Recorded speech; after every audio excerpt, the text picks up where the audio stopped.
Strengths. What are they?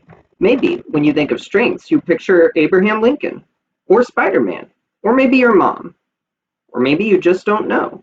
If any of those are you, then this training is just what you need. Let's get into some of the technical lingo. A talent is something natural you've got, something you're just really good at without even trying. How we turn a talent into a strength is to take that talent and practice. Invest your time into developing that talent. You may have a really musical ear. You can hear all kinds of pitches and sonorities, but if you want to get better at music, you have to take that innate talent and practice, practice, practice. It's the same way with any other strength. When we're looking at the strengths, you'll notice that they fall into 4 different domains. So within each of these umbrellas are housed a number of different strengths. There's executing strengths, influencing strengths, relationship building strengths, and strategic thinking strengths. And we'll go over those umbrellas, those big buckets, real quick. Let's talk about executing. No, the strength executing. Get that guy out of here. All right, executing as a strength. Leaders with this strength know how to make stuff happen. They can catch an idea, they can run with it, and they can implement it. You could have the best ideas in the world, but you need someone who can take those ideas and make them happen. People with achiever and discipline and responsibility can fall here too. Often can take ideas, can take plans, and they can turn them into something actionable and achieve amazing results. Influencing. Suppose you want to build a house. You make a plan. The person with an executing strength is going to go and build the house. The person with the influencing strength is going to convince a dozen people to come help build the house. Leaders with the influencing domain are good at reaching out to different people and helping them all come around a goal to work towards something together. They're good at inspiring folks. People with woo, command, self-assurance, communicator, they're all in the influencing domain. Relationship building. Guys, you're so great at forming genuine, long-lasting relationships with people. You have empathy to see what someone else is feeling, to understand those feelings. You include folks, you focus on other people to make them feel welcomed. And that's super cool. On to the last strength, strategic thinking. This is where most of my strengths fall. Strategic thinking is the capacity to keep others focused on what could be. So you absorb and analyze data, and you stretch the thinking of other people towards the future, or with context towards the past, to see why things are presently the way they are, given what has occurred in the past, or the context affecting them. As I mentioned, most of my strengths fall in this category. Ideation is my top strength, which is this ability to generate ideas. Something I've noticed, though, and have to watch out for, is sometimes I get so stuck in my head that I forget to communicate to the people around me what needs to happen. In addition, I need someone with strong influencing strengths to help me activate other people, to help me encourage other people to get things done. I'm not super good at delegating, and it's something I'm working on. It's almost as if when we complement our strengths with the strengths of other people, we become stronger, like some body of some kind. I don't want us to get too stuck in the weeds, but it would be helpful for us to go over a few definitions. So here is what StrengthsFinder is all about. When you think of psychology, you normally think of abnormal psychology. So we think of psychosis or other mental maladies. However, positive psychology is sort of the opposite of that. Rather than looking at what sets people apart in a negative manner, we're looking at what sets people apart in a positive manner. Think about it this way. Would you rather live life with a pessimistic outlook or an optimistic outlook? Is the glass half empty? Is the glass half full? Do you want to focus on those things in which you feel like you'll never be good enough? You always have to get better. Or do you want to start by focusing on those things where you're already pretty great? Now, a quick clarification. Focusing on your strengths doesn't mean you ignore your weaknesses or never focus on those as well.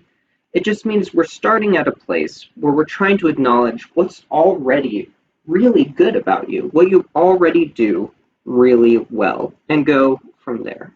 Sometimes we focus so much on our deficit, on what we're missing, that we don't take the time to celebrate what we have, to practice that Christian skill of gratitude, and gratitude for our own gifts. So for your first activity, I want you to pause the video when we get to the pause slide, and I want you to identify one of your top 5 strengths and tell your group what you love about that strength, why you're glad you have it, and how you've seen it play out in your life. Each of you has a description of those strengths, and I imagine you read your report when you took the test. So take a little bit of time to go over that now.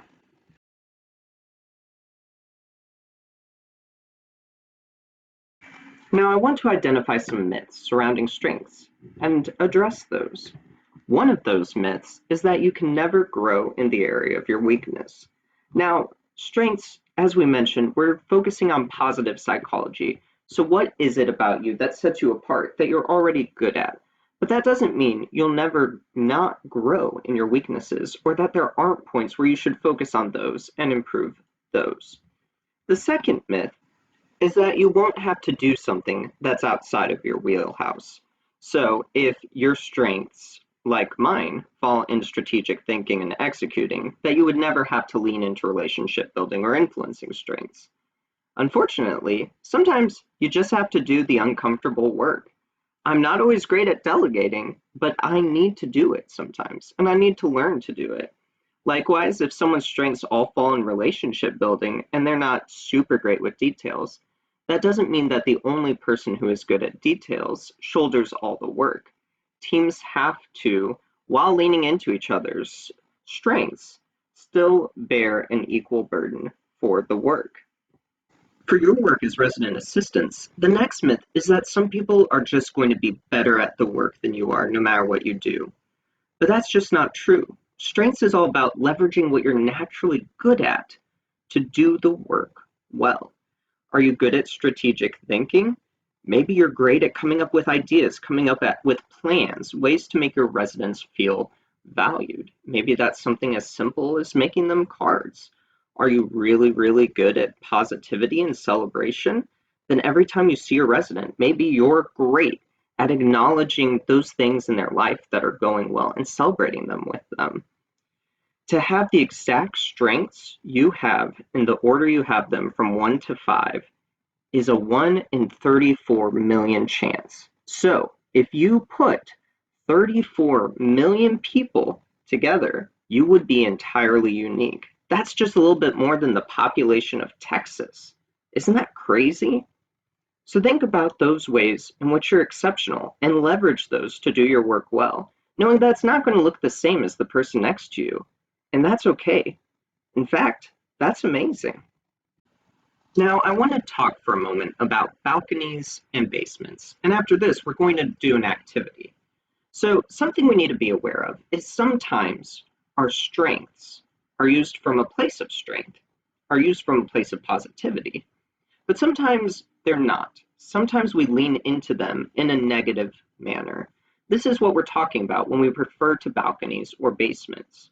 Are you using your strength in a positive manner, or are you leaning on it in a way that's not quite healthy? Your balcony, the good bit, or working from your basement. I'll use myself as an example. One of my strengths is context, which means I want to know all the information surrounding an issue before I make a decision. I want to know what's influenced it in the past and what's influencing it right now. What that means, though, is sometimes I get overwhelmed by all the variables. Sometimes I just get lost in the data. This, coupled with my strength of input, ideation, and intellection, means that I can get really lost in my head, and I can take a long time to make a decision because I don't want to make the wrong one until I get all the info. Something I've had to learn is to recognize when enough is enough. I have enough context, I have enough information, and I might not make a perfect decision, but who does all the time? But I do need to trust that I have enough right now to make a good decision, and to not be overwhelmed by all the variables I don't know or can't control, because it seems there's always one more. Another one I've noticed frequently is the includer strength. Here is a brief dramatization to show how that one might play out. A happy, competent resident assistant is walking across campus when they encounter a sad student. The sad student says, "Hey, can we go to Taco Bell, get a quesarito, and maybe talk about a few things?" The happy RA considers this and says yes. But then, random student Griffin hears the word Taco Bell and says, "Yo, can I come too?" Happy RA says, sure, because he wants to be inclusive. Now, that's a silly example, but I've seen that happen in a few different contexts where we lean so far into our includer strength, not wanting to make someone feel left out, that we miss an opportunity in front of us. That other student really needed to talk about something, and the RA missed it. Including people is great. Knowing context is great, but also knowing when sometimes you can lean away from your balcony and into your basement is important. So take a minute to do the exercise where you look at the balconies and basements and try and think through what are some of the areas where your strengths maybe lean into a position of positivity, and what are some things you need to watch for where maybe when you're reacting to circumstances, you might work from that basement instead.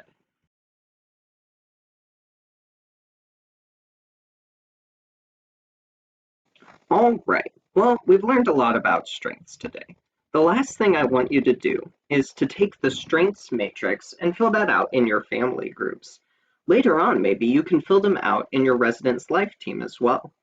Something interesting to note is that sometimes, as supervisors, we hire people who look a lot like us.